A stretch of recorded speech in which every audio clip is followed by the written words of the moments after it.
mercado se desploma un poco más el día de hoy, como si no fuera suficiente, por diferentes noticias, las cuales hablan sobre cómo la economía en realidad no se está recuperando por los momentos, sino que más bien se puede estar viendo un poco débil. Hola a todos, bienvenidos de nuevo al canal.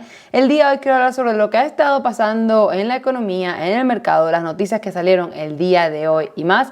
Si eres nuevo en mi canal, bienvenido, considera suscribirte y darle like para ayudarme con el algoritmo de YouTube, el crecimiento de mi canal, pero empecemos. Ahora, primero que nada, podemos ver que el día de hoy el Dow Jones se encuentra bajo 0.81%, el S&P 500 0.88% y el Nasdaq 1.33% y el Russell 2000 0.66%. Obviamente el VIX se encuentra arriba 1.95%. Pero ¿qué es lo que ha estado pasando? Básicamente, la medida de inflación preferida de la Fed aumentó un 4.7% en mayo, alrededor de máximo de varias décadas, ya que recuerden que el mes pasado les comenté que la Fed, aunque sí reporta el CPI, el reporte de inflación que vimos la semana pasada, se enfocan muchísimo más en este reporte, el cual aumentó un 4.7%. Acá podemos ver que los precios de los gastos de consumo personal subyacente, excluyendo los alimentos y energía, aumentaron un 4.7% respecto al año anterior,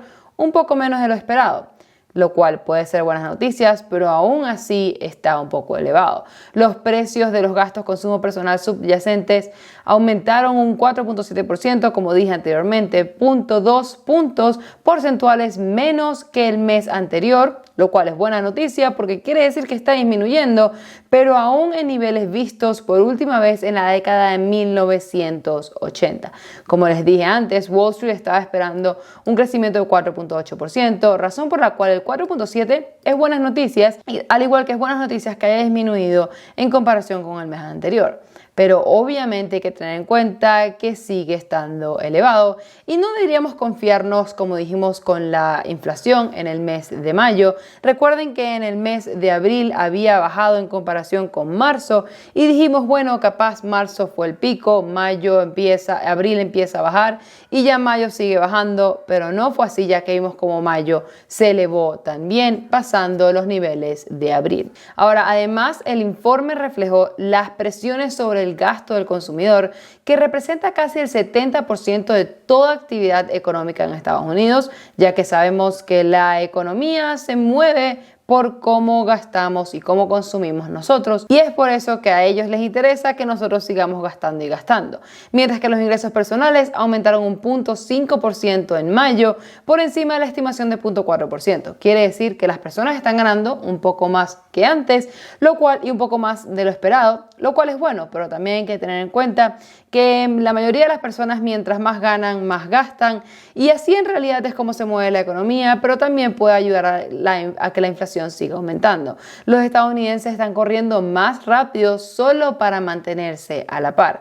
No es de extrañar que la confianza del consumidor esté por los suelos, lo que quiere decir que sabemos que en Estados Unidos siempre estamos corriendo para llegarle a la inflación, siempre tenemos que estarnos moviendo para no quedarnos atrás, pero hoy en día con la inflación que estamos viendo en esta situación, como ellos mismos dicen en este artículo, están corriendo nada más que para llegarle a la par de la inflación, no para superarla ni para superar la situación de la economía, sino para por lo menos estar estable en esta situación.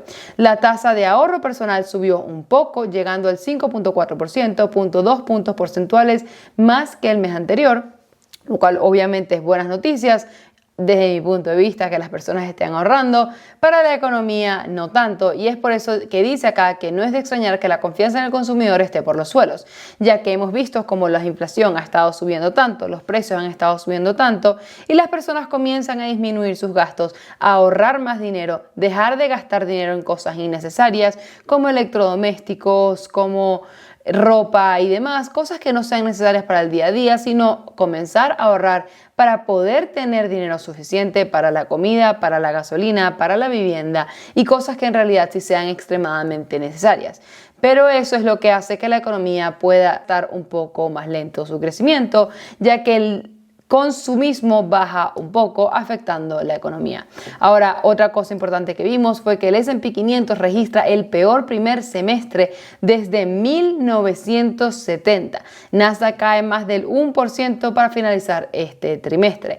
Tuvimos la pandemia sin precedentes que cerró el mundo y la respuesta sin precedentes, tanto fiscal como monetaria, creó la tormenta perfecta con respecto al aumento de la demanda y las interrupciones en la cadena de suministro. Y ahora hay una inflación que no habíamos visto en décadas y una Reserva Federal que fue tomada de sorpresa.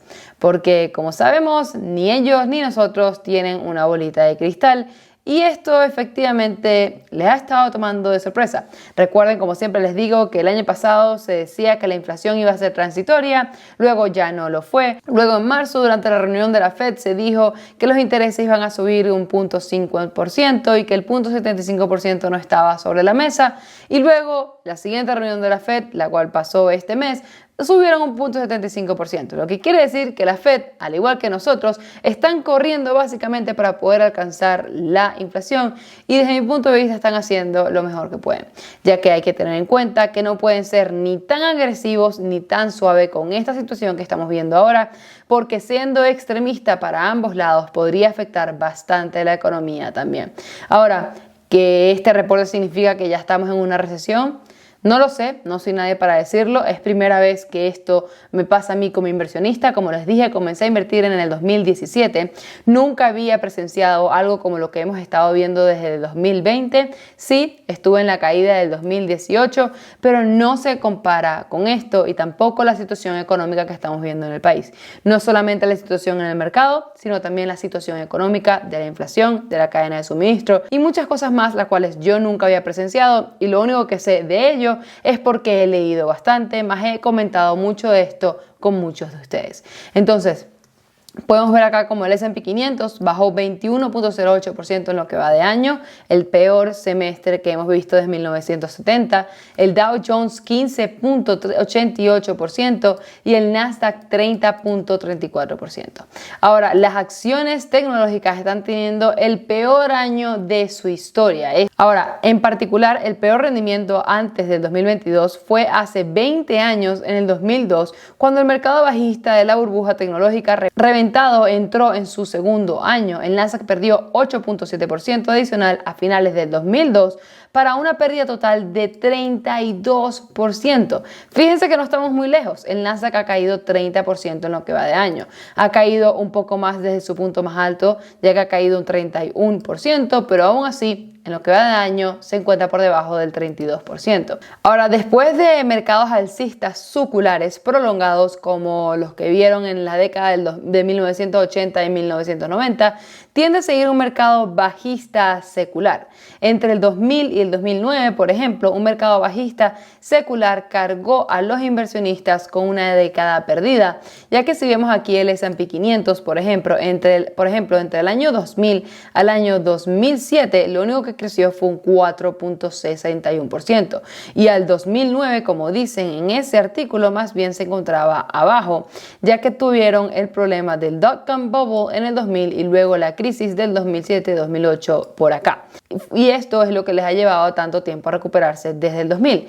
Desde entonces el mercado ha estado subiendo y subiendo y subiendo. Vimos la gran caída en el 2020 y aún con esta gran caída que estamos viendo ahorita hay un excelente retorno desde el 2007. Sí hay que tener en cuenta que las compañías de tecnología del 2000 no se pueden comparar con las compañías de tecnología de hoy en día, ya que hemos visto cómo la tecnología ha avanzado tan rápido y aunque muchas de esas compañías como Amazon, como Apple, como Google fueron las que sufrieron más que todo en el 2000, hoy en día son las más grandes, también hemos visto nuevas compañías que han estado saliendo en el mercado. Ahora, no quiero asustarlos con este video diciendo que básicamente vamos a seguir viendo caídas porque después de la gran subida en el mercado vieron 9 años de caída prácticamente en el mercado. No quiero decir que esa historia se va a repetir. Lo que quiero decir es que tenemos que prepararnos para ello, como siempre he dicho. Y quisiera saber qué están haciendo ustedes ahorita mismo con su portafolio. están ahorrando más dinero, están invirtiendo más dinero y qué están haciendo. En este momento yo estoy ahorrando un poco de cash, ya que el mercado sigue cayendo y cayendo, pero a la vez he estado invirtiendo poco a poco, porque también hay que tener en cuenta que, por ejemplo, la semana pasada, cuando vimos acá, subió un poco, subió un 6% entre el 17 de junio y el 24 de junio, y en esos días no me gustan comprar, pero ahora que está bajando puede que se encuentren mejores precios. Ahora obviamente puede llegar a los niveles del 17 de junio, imposible saberlos, pero para eso hay que prepararnos. Es por eso que yo ahorita estoy comprando un poco más lento cada vez, cada día, cada semana que veo una buena oportunidad, ya que el mercado sigue cayendo, porque no me gustaría comprar todo de una ahorita y que el mercado siga cayendo y yo siga perdiendo dinero. Razón por la cual invierto una cantidad menor de la que solía invertir antes, poco a poco, para poder tener mejores precios. Ahora, no tengo una bolita de cristal para decirles cuándo el mercado va a dejar de caer y se va a recuperar, pero ciertamente pienso que vamos a ir viendo cómo el mercado se comienza a recuperar en poco tiempo, capaz a finales de este año, capaz un poco antes, todo depende de cómo reacciona la economía con lo que está haciendo la Fed y demás. Ahora, déjenme saber abajo en la sección de comentarios qué han estado haciendo ustedes. Por acá te dejo un video recomendado por YouTube de las 5 acciones que estoy buscando comprar en julio y por acá un botón para que te suscribas. Muchísimas gracias y hasta la próxima.